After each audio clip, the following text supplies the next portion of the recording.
तो कहते हैं शिष्य आचार्य के पास में गया, तो आचार्य ने उसको पूछा कि तुमने ब्रह्म को कैसे जाना, है ना। तो ब्रह्म को यदि आचार्य ने उसके ऊपर प्रश्न कर दिया, यदि तुम ऐसा मानते हो कि मैंने इस प्रकार से जाना, सुवेदी थी, अच्छी प्रकार से जाना, तो आचार्य कहते तुमने कैसे जाना, धैर्य जाना, निश्चित रूप से, अन्य अल्प ही जाना, सगुण को जाना, निर्गुण को नहीं जाना।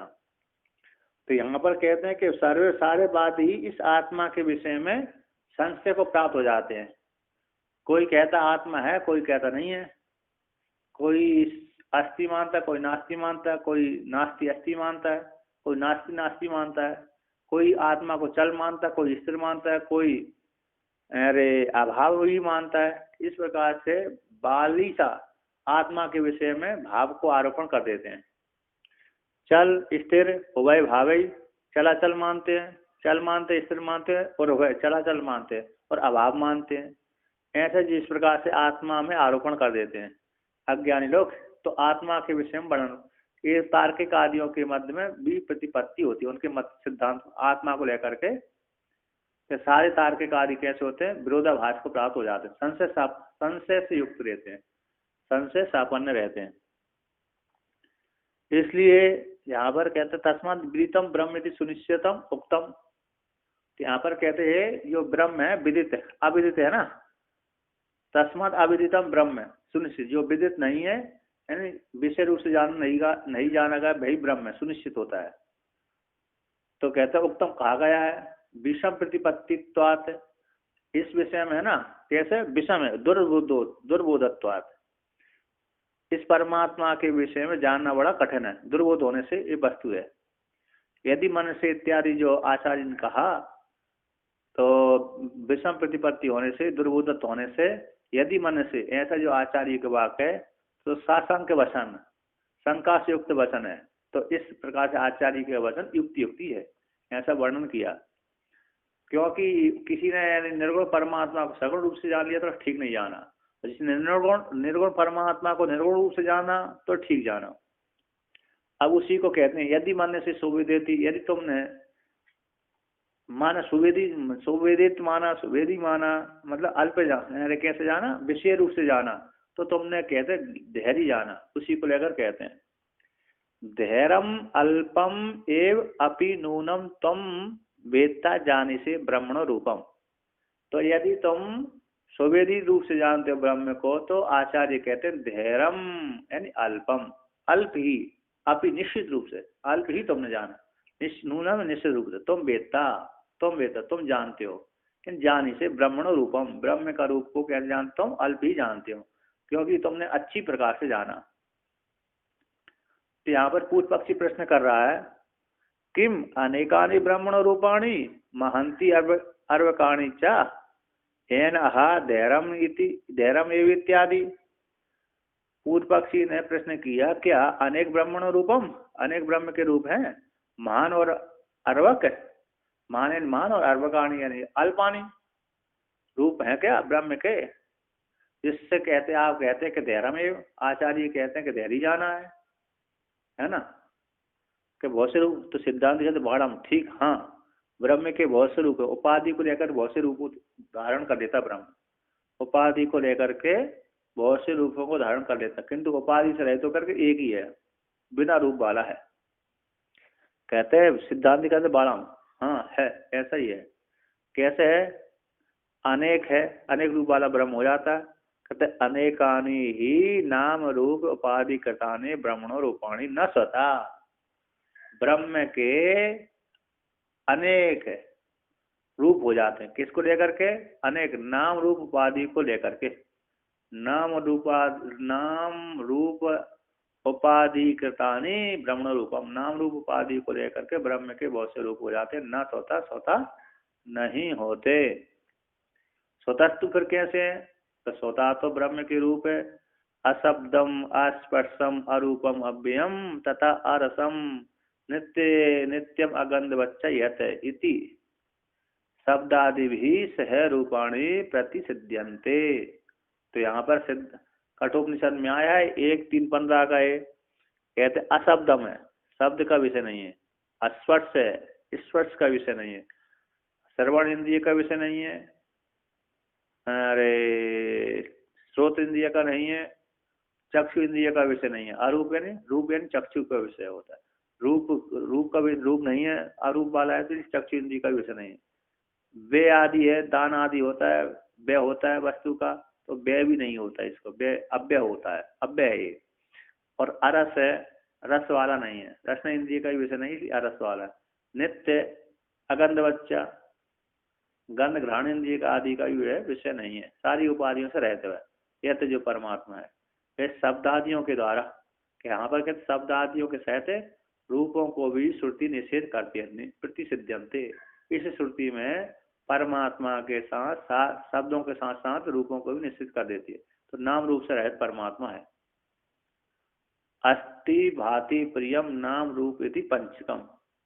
अस्ति भाति प्रिय ब्रह्म के स्वरूप है, नाम रूपी जगत के, तो नाम रूपी जगत उस परमात्मा में नहीं है। ननु, अब पूर्व पक्ष यहाँ पर प्रश्न कर रहा है,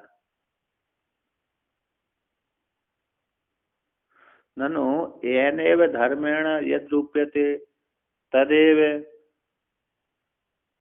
तस्य स्वरूपम इति ब्राह्मणोपि येन विशेषेण निरूपणम तदेव तस्य रूपम स्याद अतः उच्यते।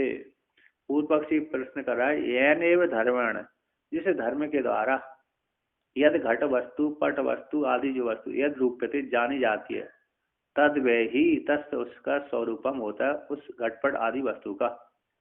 तो ब्रह्मणोपि, तो वो कहते ब्रह्म का भी येन विशेषण, जिस विशेषण के द्वारा, जैसे घट जाना जाता है, एक घट काला है एक घट पीला है, तो गुण आदि से पीला लाल पीला आदि विशेषण से विशिष्ट है। तो जो रूप, जिस रूप से काले पीले आदि रंग से इसका एक घट काला है एक घट पीला है, गुण से विशिष्ट हो गए, विशेषण विशिष्ट घट जाना जाता है, तो उसका भय रूप होता है। उसी प्रकार से ब्रह्म का भी जिस विशेषण से निरूपण किया जा रहा है, तद वही विशेषण वाला तस उस ब्रह्म का रूप स्याद यानी हो जाए। तो ऐसी प्राप्ति हो जाने पर तो कहते हैं अतोच्यते कथम ब्रह्म को रूपम नास्ति मया आक्षिप्ते। जब लोक में देखा जाता है कि जिस धर्म के द्वारा, जिस गुण के द्वारा जो वस्तु रूपित होती है, दिखती है, वह उसका उस वस्तु का वही स्वरूप होता है। और ब्रह्म को भी जिस विशेषण के द्वारा, ज्ञान के द्वारा, चित्त के द्वारा, आदि आदि के द्वारा निरूपण किया जाता है, तो वही उसका ब्रह्म का रूप हो जाए। आप फिर कैसे कहते हो कि ब्रह्म का रूप नहीं है, मेरे द्वारा आक्षिप्त थे, कैसे ब्रह्म के रूप को निषेध करते हो। तो ऐसी प्राप्ति हो जाने पर सिद्धांत कहते हैं, देखो हम कहते हैं चैतन्यम, तो यहाँ पर कहते हैं तो उपाधि वाला ब्रह्म है, तो कहते हैं यहाँ पर चैतन्यम पृथिव्यादीनाम अन्नतमस्या सर्वेषां विपरिणतानां वह धर्मो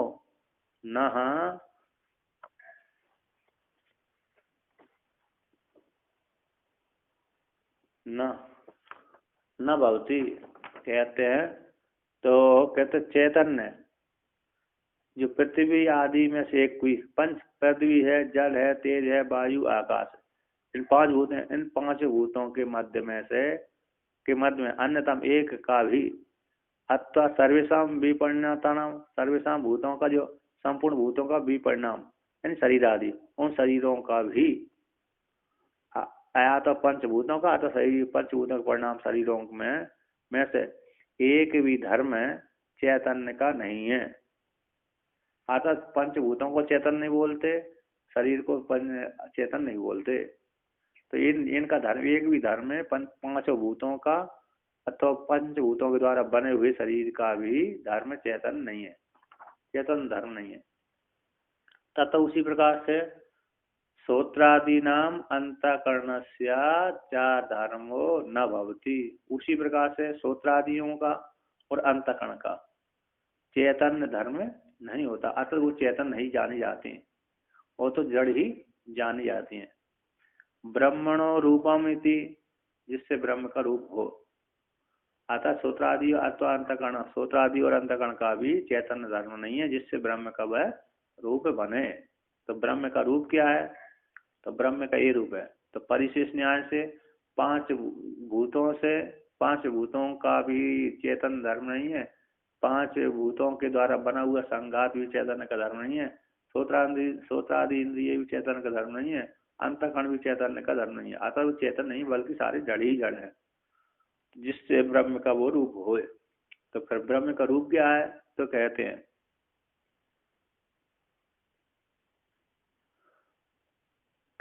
ब्रह्म रूपते चैतन्यन, ब्रह्म चैतन्य के द्वारा ब्रह्म रूपित होता है। किसके द्वारा? चैतन्य के द्वारा। तो उसी प्रकार से यहाँ पर कहा है, श्रुति भी कहती तथा क्या उत्तम, श्रुति ने वर्णन किया है विज्ञानम आनंदम ब्रह्म। ब्रह्म कैसा? विज्ञान आनंद स्वरूप ब्रह्म है। विज्ञान घन एवं, विज्ञान घन परमात्मा है। सत्यम ज्ञानम अंतम ब्रह्म, विज्ञान स्वरूप सत्स्वरूप ज्ञान स्वरूप आनंद स्वरूप ब्रह्म है। प्रज्ञानम ब्रह्म, प्रज्ञान ब्रह्म इति च ब्रह्मण रूपम निर्दिष्टम श्रुतिषु। इस प्रकार से यहाँ पर ब्रह्म के स्वरूप का निर्धारण किया है, ब्रह्म के रूप का निर्दिष्ट श्रुति करती है। तो रूप का निर्देश करती है तो इस विशेषण से विशिष्ट रूप का निर्देश करती है। तो यहाँ पर पहले वर्णन किया था कि जिस विशेषण से विशिष्ट ब्रह्म, जिस ब्रह्म का भी जिस विशेषण के द्वारा निरूपण किया जाता है वही उसका रूप है।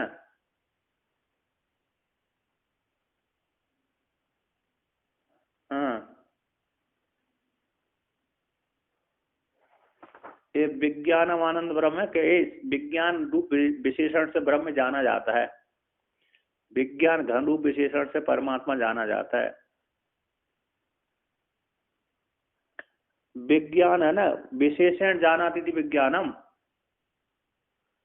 विज्ञान का अर्थ होता ज्ञान यानी ज्ञान और सामान्य विशेष दोनों ज्ञान होता है, और बी यानी विज्ञान विशेषण ज्ञान यदि विज्ञान हो गया। तो उपाधि को लेकर के यहाँ पर जान रहे हैं। कैसे? उपाधि को लेकर के, थोड़ी विज्ञान रूप उपाधि को लेकर के यहाँ पर निर्देश किया जा रहा है। थोड़ा सा है, यद्यपि पूरा आत्मा के स्वरूप को बोध करा रहे हैं वाक्य, फिर भी भगवान भास्कर इसमें विज्ञान शब्द से, विज्ञान घन शब्द से, ज्ञान शब्द से थोड़ी उपाधि स्वीकार कर रहे हैं, है ना। तो यहाँ पर क्योंकि प्रज्ञान ब्रह्म ये तो महावाक्य ही वर्णन कर दिया, तो इसमें भी थोड़ा उपाधि को स्वीकार करके यहाँ पर कहते हैं। ये पूर्व पक्षी का वाक्य है।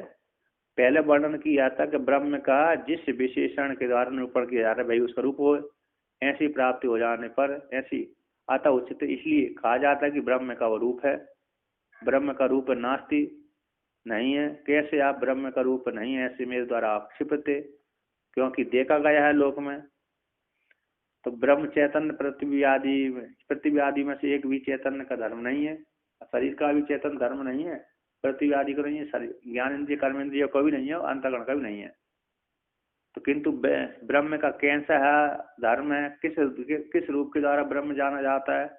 तो चैतन्य के द्वारा ही ब्रह्म जाना जाता है। तो उसी में पूर्व पक्षी ने यहाँ पर कहते समाधान के रूप में कहा कि देखो ब्रह्म कैसे जाना जाता है? विज्ञानम आनंद ब्रह्म है, ब्रह्म के विशेषण है विज्ञान है, आनंद स्वरूप है। ब्रह्म उसी ब्रह्म के विशेषण है विज्ञान का, उसी ब्रह्म के विशेषण है सत्यम आनंदम ब्रह्म, उसी ब्रह्म का विशेषण है प्रज्ञान इत्यादि ब्रह्म के रूप का निर्देश श्रुति करती है। यानी इस प्रकार ज्ञान रूप से जाना जाता है, चेतन रूप से उसके विशेषण है ब्रह्म के, ये चेतन विशेषण है। चेतन स्वरूप धर्म को स्वीकार कर लिया, विज्ञान को स्वीकार कर लिया थोड़ा देर के लिए, तो ऐसी प्राप्ति हो जाने पर सिद्धांत कहता है सत्यम, ठीक कह रहे हैं आप, ठीक कह रहे हैं कि ब्रह्म में चेतन रूप से जाना जाता है, विज्ञान आनंद आदि रूप से जाना जाता है। तथापि फिर भी यहाँ पर थोड़ा तथापि थोड़े देर के लिए खंडन करते हैं थोड़ा, तथा फिर भी तद अंतःकरण देह इंद्रिय उपाधि द्वारा एवं विज्ञान आदि शब्द निर्दिश्यते। तो फिर भी तद है ब्रह्म का अंतःकरण उपाधि देह इंद्रिय उपाधि के द्वारा ही, तद ब्रह्म अंतःकरण देह इंद्रिय उपाधि द्वार के द्वारा ही विज्ञान आदि शब्दों के द्वारा वह निर्देश किया जाता है। निर्देश करते हैं, शब्दों के द्वारा निर्देशित है ना, क्योंकि विज्ञान शब्द प्राय करके प्रज्ञान घन आया है। अब प्रज्ञान घन पहले व्यक्ति जागृत अवस्था में, स्वप्न अवस्था में विचार करता है, मैं जानता हूँ जानता हूँ जानता हूँ, इंद्रियों के द्वारा मैं देखता हूँ, चक्षु के द्वारा बोलता हूँ, बुद्धि के द्वारा निश्चय करता हूँ, मन के द्वारा संकल्प करता हूँ, श्रवण इंद्रिय के द्वारा श्रवण करता हूँ इत्यादि लेकर के इंद्रिय है, अंतःकरण इंद्रिय है, ध्येय उपाधि के द्वारा ही ये विज्ञान आदि शब्दों के द्वारा वह क्या किया गया, निर्देश किया गया ब्रह्म, थोड़ी उपाधि को लेकर के। इसलिए उनके द्वारा अंतःकरण ध्येय इंद्रिय आदि को उपाधि के द्वारा विज्ञान आदि शब्दों के द्वारा निर्देश होने से कहते हैं तद अनुकारित्वाद ध्येय आदि वृद्धि संकोच छेद आदिषु नाशिष्य। तद अनुकारित्व चैतन्यम, फिर भी ध्येय आदि की वृद्धि संकोच छेद आदि नाशों में नाश होने पर उस ब्रह्म अनुकरण उन उपाधियों का अनुकरण करने वाला होता है। ब्रह्म है ना, कैसे ध्येय है, ध्येय आदि की वृद्धि संकोच, ध्येय आदि की वृद्धि हो गई, संकोच हो गया, ऐसे वृद्धि का वो बालक से वृद्ध हो, बालक से जवान हो गया, संकोच हो गया, झुर्रियाँ पड़ गई, आज संकोच हो गया, हाथ पैर टूट गए आदि, और नाश हो गया, मृत्यु प्राप्त हो गई इत्यादि। ये किन को लेकर के होते हैं, देहकरण अंतःकरण इंद्रिय ध्येय उपाधि को लेकर के ही उस ब्रह्म में अनुकरण किया जाता है। उस ब्रह्म में क्या किया जाता है, आरोप कर दिया जाता है, अनुकरण करता है ब्रह्म चैतन्य, तब ब्रह्म का उपाधि को लेकर के अनुकरण होता है।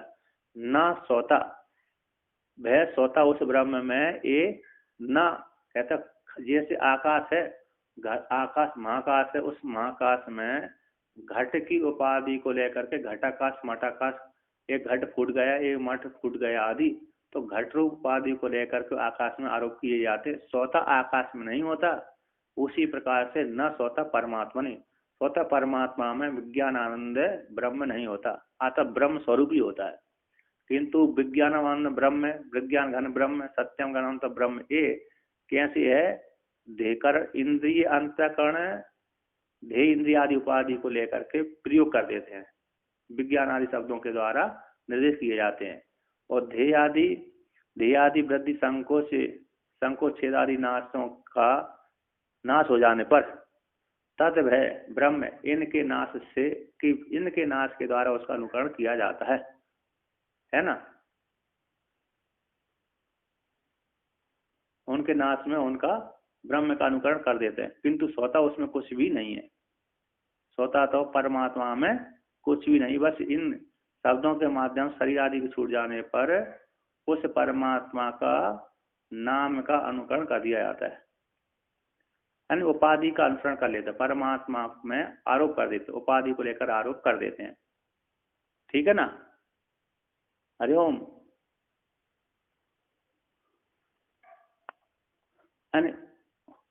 देखिए थोड़ा इसमें थोड़ा टीका में दिया है, टीका में कैसा दिया है, सत्यम तथा च उत्तम, सत्य तथा च उत्तम को आया ना, तथा च उत्तम को लेकर के वर्णन किया था कि सत्यम चैतन्य पारमार्थिक ब्रह्म रूप है, श्रुति का तात्पर्य के द्वारा जानी गई है। जो चैतन्य है, पारमार्थिक स्वरूप है, वह ब्रह्म स्वरूप है, श्रुति के द्वारा तात्पर्य गम है, जाना तात्पर्य रूप से जाना जाता है। तथापि फिर भी यह जो उत्तम जो कहा गया था ब्रह्म का रूप है, कथम नास्ति, कैसा नहीं है, तो कहते तद उपाधि के द्वारा ही ब्रह्म का शब्द के द्वारा निरूपण निर्देशन किया गया, न सोता, वह परमात्मा सोता नहीं, यदि ऐसा स्वीकार करके अंतःकरण आदि अभिव्यक्ति को उपलब्ध करके ही यदि उपाधि की अभिव्यक्ति निमित्त को लेकर के चेतन ब्रह्म ऐसा निर्देश कर देती है श्रुति, उपाधि को लेकर के। और कहते हैं आगे कहा धन उपाधि से उपहित संबंध होता हुआ, उपाधि उपहित संबंध जो ब्रह्म है होता है चैतन्य, किंतु ब्रह्म तो चैतन्य तो कैसे असंग है, वह कैसे ध्येय आदि उपाधि से युक्त होगा, उपाधि से उपहित संबंध, उपाधि को लेकर के ब्रह्म के साथ संबंध होता है, किंतु चैतन्य तो कैसा है, असंग है। उस असंग चेतन परमात्मा का कैसे देह आदि उपाधि के साथ एक जानने वाला है, विज्ञान घन है, विज्ञान आनंदम ब्रह्म सत्यम घनंत ब्रह्म, ये कैसे होगा, तो उसको लेकर के यहाँ पर कहते हैं इस उपाधि के अनुकरण कर लेता है ब्रह्म। उसी को टीकाकार कहते हैं, ऐसे उदाहरण दिया है, यथा जले कंप माने सविता कंपिता इव विद्यते, विद्य माने विद्यते इव। तो यहाँ पर कहते हैं जैसे जल है, जल के जैसे एक घड़े में एक एक घड़ा है, एक घड़े के भीतर जल रख दिया, घड़े में जल भर करके रख दिया, तो उस घड़े में जल रखा शांत है, तो उसमें सूर्य भगवान का पृथ्वी में पड़ गया। तो यहाँ पर कहते हैं जल के कंपन होने पर किसी ने घड़े को हिला दिया, तो हलने पर, घड़े को हिलाने पर जल भी हलने लगा, और जल के हलते ही सविता है सूर्य भगवान का पृथ्वी भी वहां पर हलने लगा। तो जल के कंपन किए जाने पर सविता भी कंपन के समान होता है, यदि भी मूल वो कंपन नहीं होता, किंतु पृथ्वी भी कंपन के समान दिखता है। पृथ्वी में कैसे, मानो सूर्य चल सा रहा है, कंपन के समान दिखता है। तब विद्यमाने कहते जब घड़े को फोड़ दिया तो मानो उसका नाश हो गया, अर्थात पृथ्वी में नहीं दिखता। ईव, तो यहाँ पर मिथ्या और मिथ्या उसके धर्म का भागी हो जाता है। घड़े के धर्म, जो घड़े के धर्म को लेकर के, जल के धर्मों को लेकर के, जैसे किसी ने जल में है, जल में अरे डंडा मार दिया, तो जो सूर्य का पृथ्वी में पड़ रहा था वो दिखना बंद हो गया। तो मिथ्या और मिथ्या धर्म के भागी रूप से सविता का, सविता के जल, सविता का जल उपाधि को लेकर के वर्णन कर दिया। देखो जल, देखो सूर्य भगवान चल रहे हैं, देखो हल रहा है सूर्य पृथ्वी में, सूर्य हल रहा है, आदि सूर्य नष्ट हो गया, ऐसा प्रयोग कर देते हैं। मिथ्या और मिथ्या धर्म के भागी वाला सविता हो जाता है, कौन सी, जल रूप उपाधि को स्वीकार करके। ना तो संबंधात दूरस्थ्यो संयोगत संयोग आदि आयोगा, किंतु जो दूर में स्थित है सूर्य भगवान आदित्य, हाँ उपाधि को लेकर के होते, बिंब में कुछ नहीं होता। उपाधि के धर्मों को, हाँ उपाधि के धर्मों को ही बिंब में आरोप कर देते हैं। अब वो बाद में पर उसको ज्ञान होता है कि देख ये तो मेरी उपाधि के धर्म थे, उपाधि को लेकर मैंने बिंब में आरोप किया था, अब मेरे से गलती हो गई, अब मैं इस गलती को हाँ हाँ हाँ वो, हाँ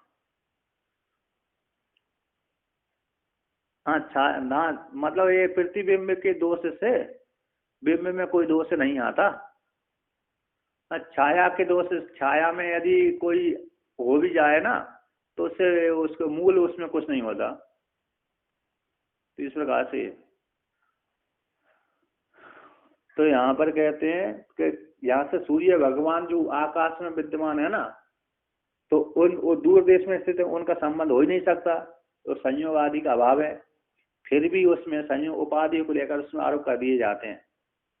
अब उसी प्रकार टीकाकार कहता है तत्व उसी प्रकार से देह आदि की वृद्धि संकोच आदि छेद आदि हो जाने पर, धाय आदि हो जाने पर, यहाँ पर कहते हैं जैसे सूर्य भगवान ऊपर होने पर जल के चला, जल में उसका पृथ्वी में पड़ जाने से, जल के हरा देने पर, फूट अरे पानी भर लेने पर, घड़े के फूट जाने पर उसको चलायमान बोल देते हैं, नष्ट होता हुआ बोल देते हैं, अन्य कर देते, अन्य अन्य धर्मों का आरोप कर देते हैं। उसी प्रकार से यहाँ पर देह आदि की वृद्धि संकोच आदि छेद आदि धाय आदि के नाश हो जाने पर, शरीर के साथ संबंध हो गया, शरीर को वृद्धि हो गई, शरीर के अरे संकोच हो गया, शरीर का नाश हो गया, किसी का हाथ टूट गया, किसी का पैर टूट गया, शरीर को मर गया व्यक्ति तो जला दिया गया, ऐसे नाश हो जाने पर चैतन्य में, इस चेतन शरीर को लेकर के चैतन्य के मिथ्या देह, चैतन्य में आरोप कर दिया जाता है। मिथ्या देह और देह के धर्मभागी रूप से चैतन्य में स्वीकार कर देते हैं, आरोप कर देते हैं। देह आदि चैतन्य भी देह आदि के संयोग से युक्त होकर के कि हम मैं कैसे करता हूँ, भोगता हूँ, मरने वाला हूँ, जन्म लेने वाला हूँ, ऐसा मानने लगता है उपाधि को लेकर के, किंतु स्वतः तो उसमें कुछ भी नहीं है। ठीक है ना, वो परम चैतन्य में उपाधि के अनुकरण हो जाता है। उपाधि का मिथ्या और मिथ्या ज्ञान, मिथ्या और मिथ्या ज्ञान के संस्कार से युक्त होकर के अविद्या और अविद्या के कार्य, उन कार्यों को लेकर के उस चैतन्य में आरोपण हो जाता है। तो आरोपण के द्वारा ही फिर उसको आत्मा में क्या बोल लेते हैं, विज्ञान आनंद ब्रह्म, ऐसा बोल लेते हैं। किंतु ब्रह्म तो ब्रह्म स्वरूप ही है, ठीक है ना, ना सोता, उसमें सोता कुछ भी नहीं है। अब वहां पर उसी को व्याख्यान कर रहा है सिद्धांती। स्वतस्तु अविज्ञातम विजानताम, विज्ञातम अविजानताम स्थितम भविष्यति। तो यहाँ पर कहते स्वतः तो परमात्मा कहता है अविज्ञातम, स्वतः परमात्मा अविज्ञातम विजानताम, जो विज्ञात नहीं है, विशेषणों से विशिष्ट नहीं है, वो उसको जानता है। जो अविज्ञात है परमात्मा वो ही जानता है कि परमात्मा विज्ञात नहीं है। ऐसा ऐसा जो शिष्य साधक है वही आत्मा को जानता है। और जो जानता है कि विज्ञात है, मैंने जान लिया है, तो उसने उसको परमात्मा को नहीं जाना। अविज्ञात वाले ने तो परमात्मा को जान लिया, और जो विज्ञात था, विज्ञात वाले ने परमात्मा को नहीं जाना। इति स्थितम, इस प्रकार से स्थित भविष्यति, क्या हो जाता है, भविष्य में उसको प्राप्त हो जाता है, जान लेता है। यानी अविज्ञात होता है तो जान लेता है, और विज्ञात होता है तो वो नहीं जानता। उपाधि को रहित होकर के ही वो जानता है। जो विषय अविषय रूप से जानता है वही ब्रह्म का अनुभव करने वाला होता है।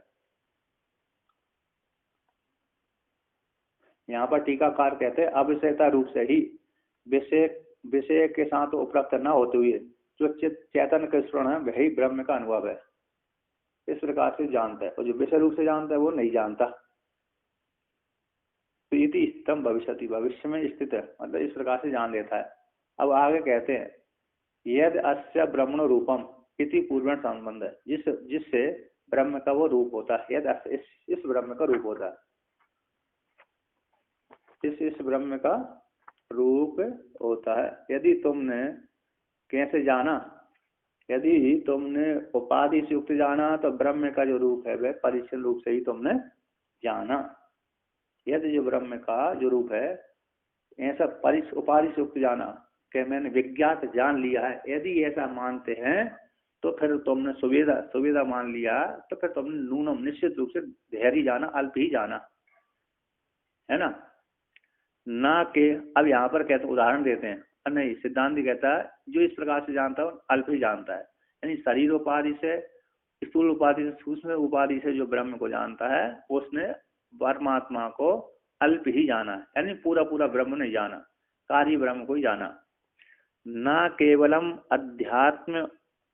अध्यात्म उपाधि ही परिचिन्नस्य अस्य ब्रह्म रूपम तु अल्पम वेत्ता यद अपि अधिदेवता उपाधि परिचिन्नस्य अस्य ब्रह्म रूपम देवेषु वेत्तत्वं तदपि नूनम धैर्यम एविति वेत्ता इति मन्यहम। तो कहते हैं इतना ही अकेला नहीं, केवल अध्यात्म में उपाधि के द्वारा परिचिन्न अस्य ब्रह्म के रूप को अल्प ही अकेले नहीं जानते तुम। यहाँ पर कहते हैं आचार्य कहते हैं शिष्य से, हे शिष्य, तुम मात्र शरीर की उपाधि से युक्त होकर के अस्य ब्रह्म के रूप को ही अकेला अल्प नहीं जानते, बल्कि अधिदेवत उपाधि से परिच्छिन्न इस ब्रह्म के रूप को भी तुम तुम उस ब्रह्म के रूप को भी निश्चित रूप से धैर्यम वेत्ता, धैर्य जानते, ऐसा मैं मानता हूँ। यानी अध्यात्म जिस प्रकार से तुमने उपाधि से युक्त होकर के जाना तो अल्प ही जाना, उसी प्रकार से अधिदेवत में देवता संबंधी जो रूप जान है वह भी अधिदेवत में भी जो जिस ब्रह्म को चिंतन किया वह भी तुमने अल्प ही जाना है, ऐसा मैं मानता हूँ।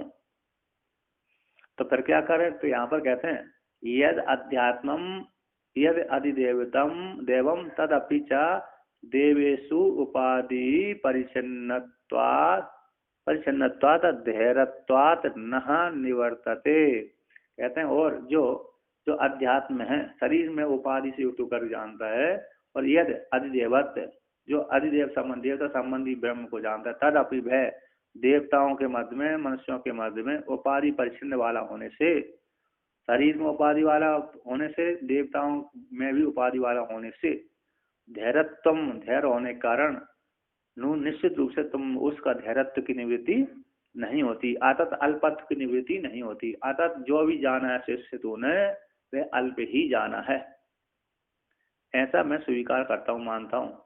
तो फिर क्या कैसे जाने? तो यहाँ पर कहते हैं यत्तु विध्वस्त सर्व उपाधि विशेषम शांतम अनंतम एकम अद्वैतम भूमाख्यम नित्यम ब्रह्म न तो सुवेद्यम इति अभिप्राय। तो फिर कैसे जान? आचार्य कहते हैं यत जो ब्रह्म है विध्वस्त समाप्त कर दिया है, किसको? संपूर्ण उपाधि विशेष को, जिसने ऐसा शांत जो परमात्मा है, अनंत है, एक है, अद्वितीय है, अद्वैत है, भूमाख्य है, नित्य ब्रह्म है, भय परमात्मा, तत् भय परमात्मा को जो परमात्मा है न तु सुवेद्यम इति, वह सुवेद्य नहीं है, यानी विषय रूप से जानने योग्य नहीं है, इति अभिप्राय। अर्थात वो तो निर्विशेष रूप से जाना जाता है, विषय से रहित रूप से ही जाना जाता है। वह भूमा के नित्य सद्य बुद्ध मुक्त स्वभाव वाला है, वह सुवेद्य नहीं होता। अतः उपाधि से विशिष्ट होकर के ब्रह्म नहीं जाना जाता। तो जो उपाधि से विशिष्ट होकर के जानते हैं वो परिच्छिन्न ही जानते हैं, वह परमात्मा सुवेद्य नहीं है, अर्थात निर्विशेष रूप से अविषय रूप से ही जानने योग्य है। कहते एवं अतनु तस्मात् मन्ये अद्यापि मीमांस्यम विचारीयम एव ते तव ब्रह्म।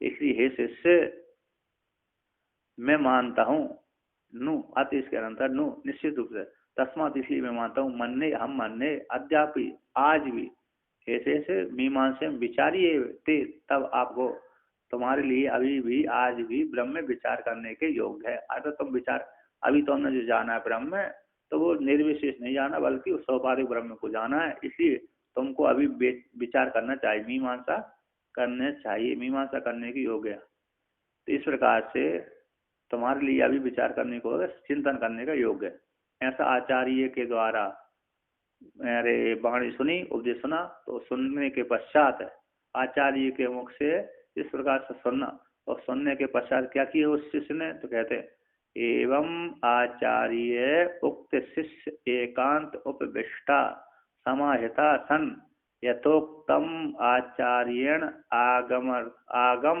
अर्थतो विचार्य तर्कतश्चा निर्धार्य स्व अनुभवम कृत्वा आचार्य सकाशम उपगम्य उवाच मन्ये अहम अत इदानीं विदितम ब्रह्म इति। तो एवं इस प्रकार से आचार्य के द्वारा कहे हुए वाक्य को सुनकर के शिष्य ने एकांत में जाकर के बैठ गया। आचार्य के मुख से सुनकर, उपदेश को सुनकर के, इसके पश्चात स्थूल निगमन न्याय के माध्यम से शिष्य आचार्य की वाणी को सुनकर के, सार्थक जान करके एकांत में गया, और एकांत में जाकर के बैठ गया। वो या तो जंगल में जाकर बैठ गया होगा, अथवा घर के कमरे में जाकर के बैठ गया, तो आश्रम में ही जाकर के बैठ गया होगा। तो यहाँ पर एकांत में जाकर उपविष्ट बैठ गया, तो वहां पर बैठ करके समाहित समाधान किया, समाधि लगा ली, निर्धारण कर लिया। तो निर्धारण करके, निश्चय करके, सन यथोक्तम आचार्य, जो इस प्रकार, जिस प्रकार से यथा उक्त कही हुए आचार्य के द्वारा, वो भी आचार्य के द्वारा कैसे? आगम अर्थ से, आचार्य के द्वारा कही हुई वाक्य को आगम अर्थ से वेदांत को लेकर के, और वेदांत के वाक्यों का विचार किया और तर्क भी लगाए। आचार्य के द्वारा उपदिष्ट आगम को, शास्त्र को लेकर के गृहीत और विचार, आचार्य के वाक्य को और आगम के वाक्य को विचार किया, फिर स्वयं ने तर्क लगाई। हाँ, आचार्य जो कह रहे हैं शास्त्र वही कह रहा है कि अलग कह रहा है, शास्त्र जो कह रहा है और भाई आचार्य कह रहा है कि नहीं कह रहे, इस प्रकार से विचार करके और स्वयं तर्क लगा करके निर्धारण कर लिया, निर्ध्यासन कर लिया, और निर्ध्यासन करके उसने अनुभव कर लिया, स्व अनुभव, निर्धारण करके निर्ध्यासन करके स्वयं का अनुभव कर लिया। तो आत्मा मैं हूँ, मैं ब्रह्म हूँ, इस प्रकार से अनुभव कर लिया। अनुभव करके आचार्य सकाशम, आचार्य के पास में गया, आचार्य के नजदीक में गया, पास में गया, समीप में गया, उपगम्य जाकर के आचार्य से बोलता है हे आचार्य मन्ये हम अत इदानीं विदितम ब्रह्म। इसलिए हे आचार्य मैं मानता हूँ अब वर्तमान काल में मैंने उस ब्रह्म को क्या कर लिया? विदित हो गया, अब इसे रूप से मैंने जान लिया है। मैंने उस ब्रह्म को अब आपके द्वारा दिखलाए गए मार्ग के अनुसार मैं मानता हूँ कि अब मैंने ब्रह्म को जान लिया है। अब दिखलाए गए मार्ग के द्वारा मैंने उस ब्रह्म को जान लिया है। यानी कैसे जाना है? कहते निर्विशेष रूप से जाना, उपाधि से रहित, सारी उपाधि को हटा दी, उपाधि से रहित होकर के मैंने उस ब्रह्म को जाना।